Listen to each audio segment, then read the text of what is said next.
बिस्मिल्लाहिर्रहमानिर्रहीम। सूरह रात की आयत नंबर 13 में अल्लाह पाक फरमाता है, और रात उसकी पाकी के साथ उसकी तारीफ करता है और सब फरिश्ते उसके डर से, और बिजलियां बेचता है, फिर उन्हें जिस पर चाहता है गिरा देता है, और ये तो अल्लाह के बारे में झगड़ते हैं, हालांकि वो बड़ी कुव्वत वाला है। रात बादलों से पैदा होने वाली गरज को कहते हैं, और बाज मुफस्सरीन के नजदीक बादल पर मामूर एक फरिश्ते का नाम राद है, और इस सूरत का ये नाम आयत नंबर 13 में मज़कूर लफ्ज राद की मुनासबत से रखा गया है। नवासा रसूल हजरत सैयदना हसन से मरवी है कि नबी करीम सल्लल्लाहु अलैहि वसल्लम ने अरब के एक नहायत सरकश काफिर को इस्लाम की दावत देने के लिए अपने चंद सहाबा को भेजा। उन्होंने उस काफिर को दावत दी तो वो कहने लगा, मोहम्मद का रब कौन है जिसकी तुम मुझे दावत देते हो? क्या वो सोने का है, चांदी का, लोहे का या फिर तांबे का? मुसलमानों को ये बात बहुत गिरा गुजरी। उन्होंने वापिस आकर हजूर अक़दस सल्लल्लाहु अलैहि वसल्लम से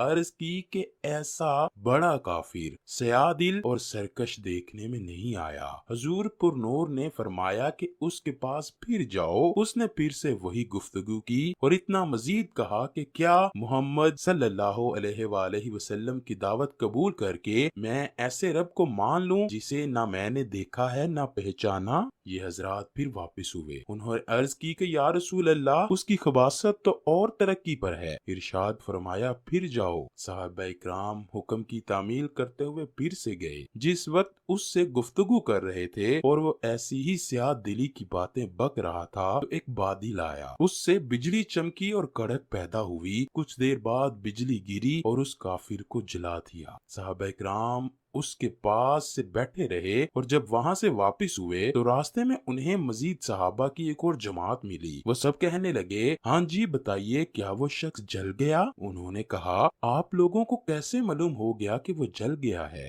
उन्होंने फरमाया, सरकारे दो आलम सल्लल्लाहु अलैहि वसल्लम के पास वही आई है, और बिजलियां बेचता है, फिर उन्हें जिस पर चाहता है गिरा देता है। गर्ज यानी बादल से जो आवाज पैदा होती है, उसके तस्बीह करने के मायने ये हैं कि उस आवाज का पैदा होना खालिको कादिर और हर नुक्स से पाक जात के वजूद की दलील है। एक कौल ये है कि रात की तस्बीह से ये मुराद है कि उस आवाज को सुनकर अल्लाह के बंदे उसकी तस्बीह करते हैं। बाज मुफस्सरीन का कौल ये है कि रात एक फरिश्ते का नाम है जो बादल पर मामूर है, और वो उसको चलाता है, और बादल से जो आवाज सुनी जाती है वो रात नामी फरिश्ते की तस्बीह है। नाजरीन गिरामी, आसमानी बिजली के लिए कुरान और साइंस के अलग अलग नजरियात हैं। कुरान के मुताबिक आसमानी बिजली दरअसल बादलों को हाँकने वाले रात फरिश्ते के कोड़े से निकलने वाली आग और कड़क का नाम है, जैसा कि सूरह रात में है। सूरह रात की आयत की तफसीर में हजरत इब्ने अब्बास से मरवी है कि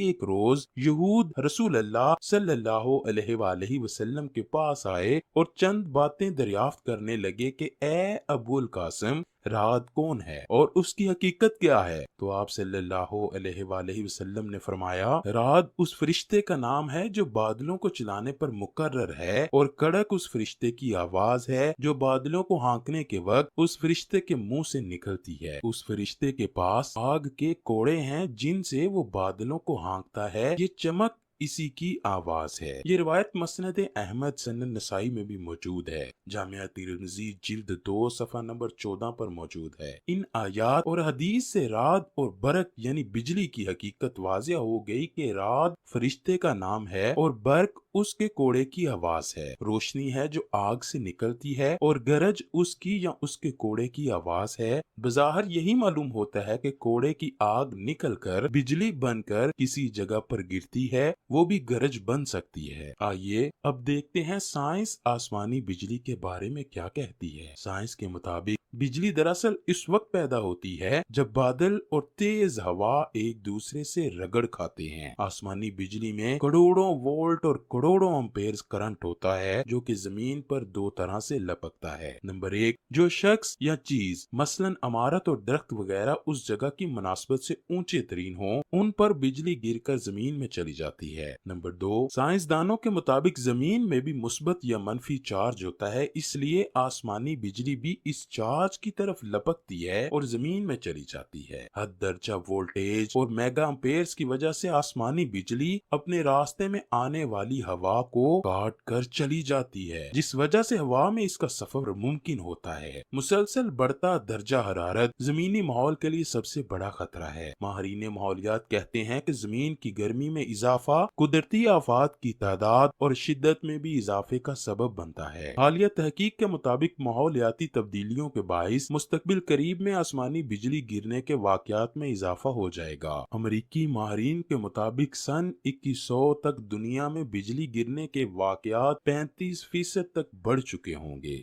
मजीद बरआं बिजली गिरने से माहौल के अज्जाए तरकीबी में भी तब्दीली आएगी। माहिरीन ने दर्जा हरारत और बिजली के तूफानों के बाहमी ताल्लुक को समझने के लिए एक नया तरीका अपनाया है, जिसमें बिजली के बादलों को मुतहर्रिक करने वाली गर्म तवानाई के ईंधन की पैमाइश की जाती है। आलमी दर्जा हरारत में हर 1 डिग्री इजाफे से आसमानी बिजली गिरने के वाकयात की शरह 12% से बढ़ जाएगी। जब भी आसमानी बिजली गिरती है तो एक कीमियाई रद्द अमल के जरिए ये नाइट्रोजन ऑक्साइड गैस खारिज करती है। इसका शुमार ग्रीन हाउस गैसों में होता है, जिनसे माहौल को संगीन खतरात लाहक हैं। नाज़रीन गिरामी, बहसीयत मुसलमान हमें कुरान की सच्चाई पर यकीन करना है और साइंस हर बात की तरह कभी न कभी इस बात को भी तस्लीम कर लेगी कि कुरान में बयान हुई सूरह राद की आयत नंबर 13 सच है और आसमानी बिजली पैदा करना वाकई एक फरिश्ते का काम है, क्योंकि वैसे भी साइंस आसमानों में जाकर असल बादल और तेज हवा को अपने काबू में करके अपने इस मफरूजे को साबित करने से कासिर है।